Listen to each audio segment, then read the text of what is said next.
Practice अच्छा हो जाएगा तो इस तरह का क्वेश्चन, ये रैंक कोरिलेशन का कभी भी गलत नहीं होगा।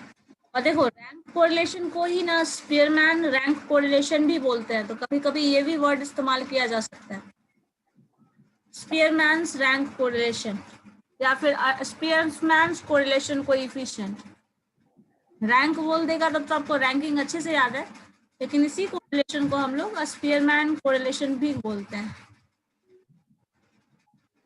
जैसे सिंपल कोरिलेशन को हम लोग कोरिलेशन और प्रोडक्ट मोमेंट कोरिलेशन दोनों बोलते हैं, उसी तरह से इसमें भी बोला जाता है।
मैम इसका 3 ठो आंसर होगा। तीन आंसर आएगा, 3 कोरिलेशन आएगा, उसमें जो मैक्सिमम होगा उसको बताना है वो कौन सा आ रहा है। Okay ma'am.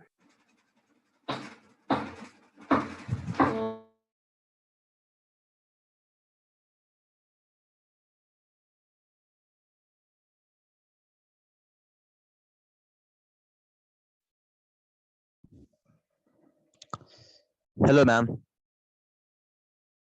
हेलो मैम, मेरा बार बार डिस्कनेक्ट हो जा रहा, तो मेरा आप अटेंडेंस बना दीजिएगा। ठीक है ठीक है। Thank you.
दोनों का 0.05 है, मतलब A and C only.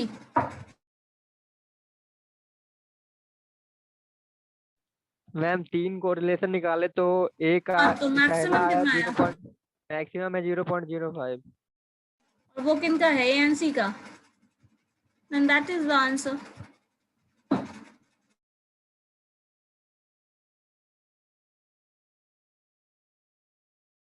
A and C और ए एंड बी दोनों का 0.05 आया मेरा। दोनों? तब तो गड़बड़ है कुछ, में नियरेस्ट अप्रोच नहीं हो सकता।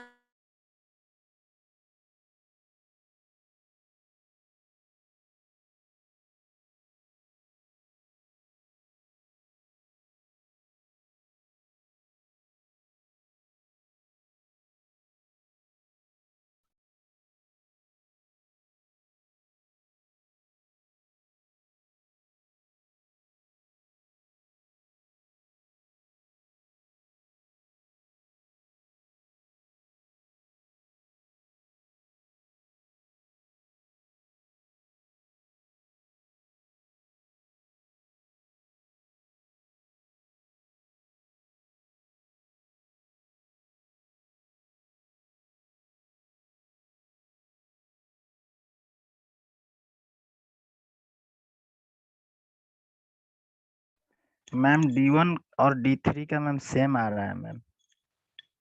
सेम आ रहा है तब तो अच्छा ठीक है, बाकी लोग और देखो क्या आ रहा है आंसर। सेम तो नहीं होना चाहिए।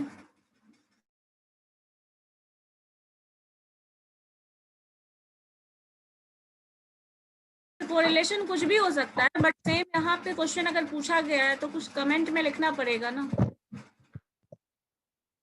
मैम ए और सी का एडजस्ट करेगा। ए और सी का अप्रोच बेटर है, और दूसरे बाकी का क्या आ रहा है, कम आ रहा है।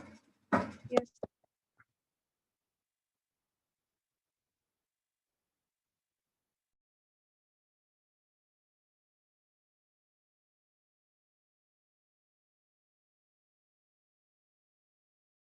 मैम अब टाइम हो गया है, बता दीजिए ना मैम आंसर।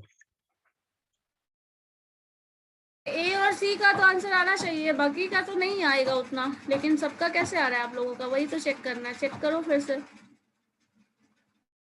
मैम ए और सी सेम आ जा रहा है मैम, 0.04 आ रहा है मैम।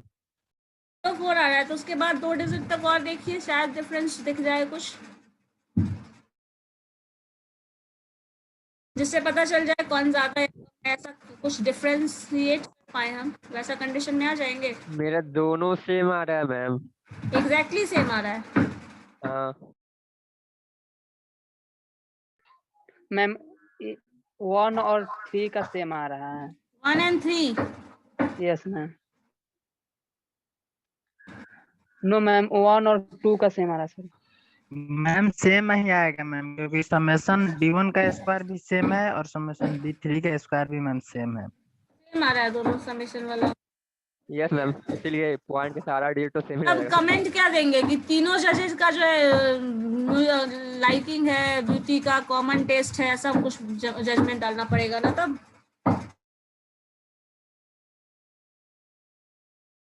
क्या तीनों का एक ही आ रहा है ना, तब तो यही बोलना पड़ेगा। सेम आ रहा है, ए और बी का सेम आ रहा है, तो ए का बी के साथ भी कॉम्बिनेशन अच्छा है और ए का सी के साथ भी कॉम्बिनेशन। मैम बी और सी का ही सेम आ रहा है मैम, बी और सी ही सेम आ रहा है मैम, ए और सी और बी और सी सेम आ रहा है मैम।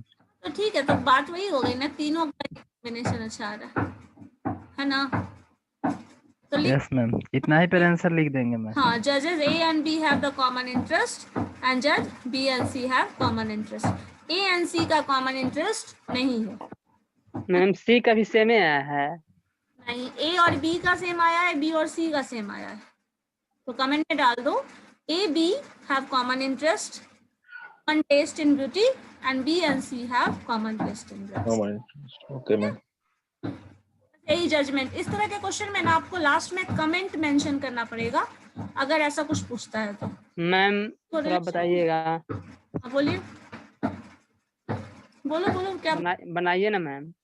क्वेश्चन मैम बता तो दे। अगर स्टार्टिंग में ही दोनों का ये स्क्वायर सेम आ जाए तो हम लोग डायरेक्टली लिख सकते हैं। वैसे नहीं वैसे मैम इसमें कोरिलेशन D1 निकाल के स्क्वायर बोलना और पड़ेगा। D2 स्क्वायर एक निकाल कर लिख सकते हैं मैम। कोरिलेशन निकाल के बताना पड़ेगा ना, कोरिलेशन के बेसिस पे बता रहे हैं ना आप। They have common interest, they have. दोनों का जब सेम आए तो एक निकाल कर हम मैम, लिख सकते हैं मैम। दोनों का सेम है, ये पहले से कब पता चल जाएगा आपको? समेशन सेम आएगा तो उसका कोरिलेशन भी सेम ही ना आएगा मैम। समेशन सेम होगा तो कोरिलेशन सेम आ जाएगा। मैम जब दो का लिख समेशन सकते हैं। सेम, हाँ लिख सकते हैं, लेकिन वैसे उसके बेसिस पे नहीं लिखना चाहिए। नीचे कोरिलेशन निकाल के बता दो, दे हैव कॉमन इंटरेस्ट ना। जब उतना कर ही दिए तो फिर आपको कोरिलेशन कैलकुलेट करने में क्या रहता है मैम। हाँ, कमेंट में आपको मेंशन करना है कि ऐसा कुछ आ रहा है, ठीक है। ठीक है मैम, पिछला वाला का आंसर नहीं बताए हैं मैम। पिछले वाले का आंसर यही है 0.72, बट उसमें एक कॉन्सेप्ट और लगाना पड़ेगा, वो मैं बता दूंगी आपको नेक्स्ट क्लास में। Okay ma'am. क्योंकि टाइड रैंक होता है ना, एक ओके मैम। रिपीट हो रहा है, तो रिपीटेशन ऑफ रैंक में एक अलग थोड़ा टर्म उससे कम करते हैं। जिसका 81 आया है ना, उसमें से कुछ टर्म घटा देंगे तो ये 0.72 आ जाएगा।